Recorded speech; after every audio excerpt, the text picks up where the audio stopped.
So hello traders, कैसे हो आप सभी लोग। आपका भाई एक और वीडियो के साथ आ चुका है। तो भाई जो मेरी पिछली वीडियोस थी उसके बाद फिर मेरे इंस्टाग्राम पे इतने सारे मैसेज आने लग गए कि आनंद भाई एक ऐसी वीडियो बनाओ जिससे कि हम ट्रेड्स को होल्ड कर सकते। बहुत लोग के मैसेज आ रहे थे कि भैया हम ट्रेड्स को होल्ड नहीं कर पाते हैं, स्टॉप लॉस तो पूरा ले लेते हैं बट जो हमारा टेक प्रॉफिट है वो कभी भी हम पूरा ले नहीं पाते हैं।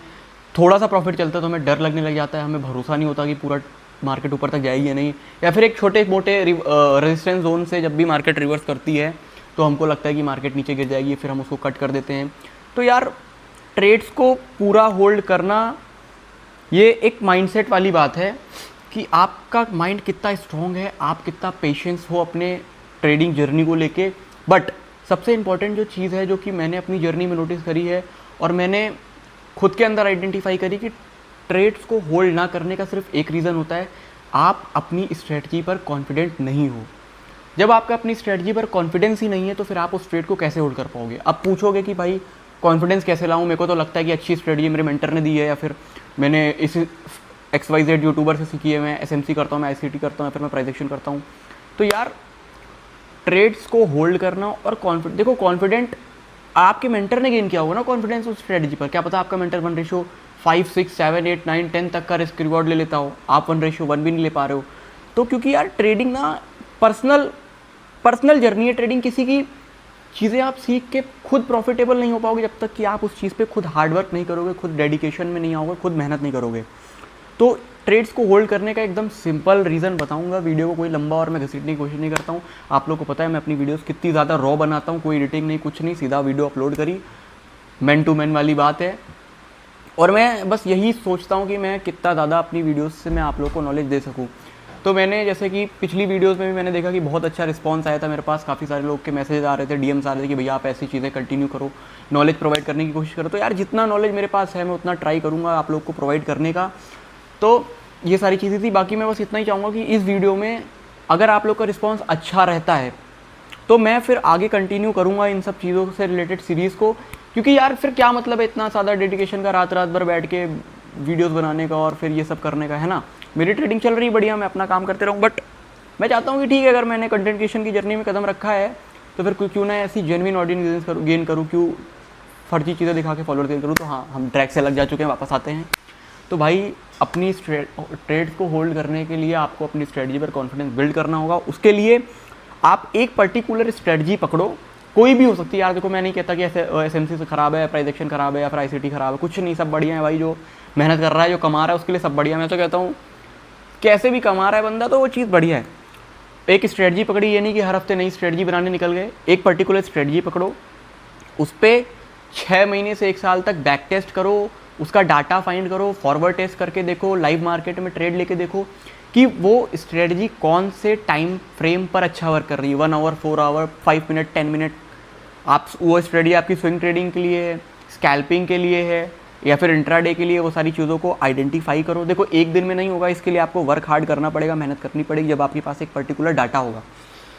उसके बाद फिर देखो कि वो स्ट्रेटजी कौन से टाइम पे अच्छा वर्क कर रही है, कौन सा सेशन उसके लिए बेस्ट है, न्यूयॉर्क सेशन बेस्ट है या फिर लंदन सेशन बेस्ट है। जैसे मेरी जो स्ट्रेटजी है उसके लिए न्यूयॉर्क सेशन सबसे बेस्ट है, क्योंकि न्यूयॉर्क सेशन में एक बहुत अच्छी वॉलेटिलिटी होती है ना। लंदन सेशन में क्या उतना ज़्यादा वॉलेटिलिटी नहीं है। बाकी इस टाइम तो मार्केट भी बहुत ज़्यादा ख़राब है तो कोई सेशन मैटर, कुछ नहीं मैटर करता। But back to the topic, आप जब अपनी स्ट्रेटजी पर अच्छा कॉन्फिडेंस गेन कर लोगे, बैक टेस्ट करोगे, आपको पता चल जाएगा ना कि आपकी स्ट्रेटजी कौन से सपोर्ट और रेजिस्टेंस को इंपॉर्टेंस दे रही है। अब जैसे एक बंदे ने कहा कि भाई मैंने ट्रेड ली थी एक पर्टिकुलर पॉइंट से, उसके ऊपर ही एक छोटा सा रेजिस्टेंस था और मेरे को डर लगा, मैंने ट्रेड कट कर दी और मेरी मार्केट उससे भी काफ़ी ऊपर जाके मेरा पूरा TP हिट हुआ, बट उससे पहले मैंने ट्रेड कट कर दी थी। तो जब आप बैक टेस्ट कर लोगे तो आपको पता चल जाएगा ये रेजिस्टेंस है, ये सब मैटर नहीं करता आपकी स्ट्रेटजी के लिए, क्योंकि मार्केट हमेशा सपोर्ट और रेजिस्टेंस से ही उठती और गिरती है, ये जो फैक्ट है। तो आपको जब ये सारी चीज़ें पता चल जाएंगी तो जब आप जहाँ से ट्रेड लोगे आप वहाँ से लेके पूरा TP और SL तक वेट कर सकते हो बिना कॉन्फिडेंस के। देखो कोई चीज़ आप नहीं करते, कॉन्फिडेंस होता है जब भी आप जाते हो कुछ भी, कोई भी लाइफ से, अगर आप इसको अपनी लाइफ से रिलेट कर दो तो आप तभी कोई काम करते हो, किसी के साथ कहीं जाते हो या किसी को कोई चीज़ देते हो जब आपको उसके ऊपर ट्रस्ट होता है, कॉन्फिडेंट होता है और एक बिलीफ होता है। तो अपनी स्ट्रेटजी पे कॉन्फिडेंट होने के लिए, उस पर मास्टर करने के लिए आपको बैक टेस्ट करना पड़ेगा उस स्ट्रेटजी पे। जितना ज़्यादा बैक टेस्ट फॉरवर्ड टेस्ट करोगे, जितना ज़्यादा उस पर कॉन्फिडेंट बिल्ड करोगे, उतना ज़्यादा आप उस पर अपने ट्रेड्स को होल्ड कर सकते हो। मैंने भी स्टार्टिंग में बहुत गलतियाँ करी थी, उसके बाद जाके ये चीज़ें मैंने समझी, जब मैंने अपने आप को पूरा बैक टेस्ट किया, अपना पूरा डाटा उठा के देखा, जब मुझे पता चला कि यार चीज़ कुछ ज़्यादा टफ नहीं थी, बस कॉम्प्लिकेटेड कर दी मैंने खुद ने, और इसी वजह से मैं उस लूप में फंसा रहा। और ये सारी चीज़ें जब आप करते रहोगे तब आपको ऑटोमेटिक ट्रेड्स आप होल्ड कर दोगे। और जो दूसरा इधर आपने इंस्टाग्राम रील्स पे सुना होगा कि ट्रेड लो, ऐसे लगाओ, टीपी लगाओ, छोड़ दो, खैर वो भी कुछ गलत नहीं है, वो भी मैंने काफ़ी टाइम तक ट्राई किया, बट वो है कि उसमें आपका दिमाग लग रहा था यार पता नहीं स्टॉप लॉस लग गया होगा, टीपी हिट हो गया होगा, वो सब भी ठीक चीज़ है, उसमें कुछ गलत नहीं है। बट जब आप कॉन्फिडेंस बिल्ड कर लोगे ना भाई, तो आप अपने ट्रेड को अपनी आंखों के सामने दौड़ता हुआ देख सकते हो। आप अपनी ट्रेड को देख सकते हो 200 पिप के बाद भी नीचे आते हुए, उसके बाद वापस से ऊपर जाते हुए, जब आप उस पर कॉन्फिडेंस बिल्ड कर लोगे। मेरी अभी पुरानी कुछ दिनों की ट्रेड थी जिसमें मेरा 150-200 पिप चल रहा था, उसके बाद मार्केट वापस एकदम नीचे तक आई जहाँ तक मैंने अपना एंट्री ली थी। बट मुझे ये भी पता था कि मेरी जो वो एंट्री थी काफ़ी एग्रेसिव एंट्री थी, तो मार्केट जहाँ मैंने एंट्री ली है वहाँ पे मेरा लिक्विडिटी जोन था, मार्केट ने वहाँ की लिक्विडिटी ली बढ़िया से, और मेरा पूरा टारगेट हिट हुआ और मेरा अच्छा खासा प्रॉफिट हुआ। तो बैक टेस्ट जितना ज़्यादा करोगे अपनी स्ट्रेटजी को लेके, उतना बेटर होगा। मैं बैक टेस्टिंग पे भरोसा नहीं करता, बट अब नहीं करता। आपको स्ट्रेटजी पे बैक टेस्टिंग तो करनी पड़ेगी। हाँ, हर चीज़ों पे बैक टेस्ट मत करो, बट अपनी स्ट्रेटजी पर ज़रूर से ज़रूर बैक टेस्ट करो भाई। और इतना ही था आज की वीडियो के लिए, बहुत छोटी वीडियो है, बट छोटी वोटी से मतलब नहीं भाई, ये वीडियो बहुत काम की है। इसको अपने सेटअप पर कहीं भी चिपका दो भाई, स्टिकी नोट्स बना के, जैसे उस वाली वीडियो में दिखाया था कि ये रही मेरी स्टिकी नोट। ये सारी चीज़ें जब तुम्हारी आंखों के सामने होंगी ना, तो तुम कर लोगे वो सारी चीज़ें। स्टिकी नोट्स पे चिपका लो कि तुमको अपनी स्ट्रेटजी को कम से कम 6 महीने तक बैक टेस्ट करना है।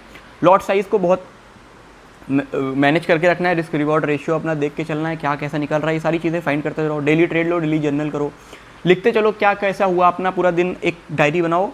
एक जगह, एक तो होगी आपकी जनरल, जिसमें आपने अपना जनरल लिख दिया, एक डायरी और बनाओ जिसमें अपना पूरा दिन का लिखो कि आप जब ट्रेड लेने बैठे तब आपका क्या माइंडसेट था, क्या आप स्ट्रेस में थे, क्या आप किसी इमोशंस में थे, क्या आपका माइंड फ्री था, या फिर आप किसी अलग जगह पे दिमाग लगा के बैठे थे। फिर देखो कि क्या हुआ आपका उस ट्रेड लेने के बाद, उस ट्रेड को लेने से पहले आपने क्या क्या चीज़ें सोची, ट्रेड लेने के बाद आपका प्रॉफिट हुआ, लॉस हुआ, तो उसके बाद आपका क्या माइंडसेट था, फिर आपने क्या सोचा कि आप आगे कैसे करने वाले हो। जब ये सारी चीज़ें भाई तुम लोग करोगे तो ऑटोमेटिक अपने आप सब कुछ ईजी हो जाएगा। बाकी इतना ही कहूँगा, ज़्यादा फर्जी जगह पे हाथ पैर मत मारो, अच्छी चीज़ों को देखो, अच्छे लोगों के साथ रहो, अच्छे लोगों के साथ अपने आप को सराउंड करो। इतना ही था आज की वीडियो के लिए। बाकी भाई यही कहूँगा कि इस वीडियो में जितना अच्छा आपका रिस्पॉन्स होगा, उसी हिसाब से नेक्स्ट वीडियोज़ बनती रहेंगी।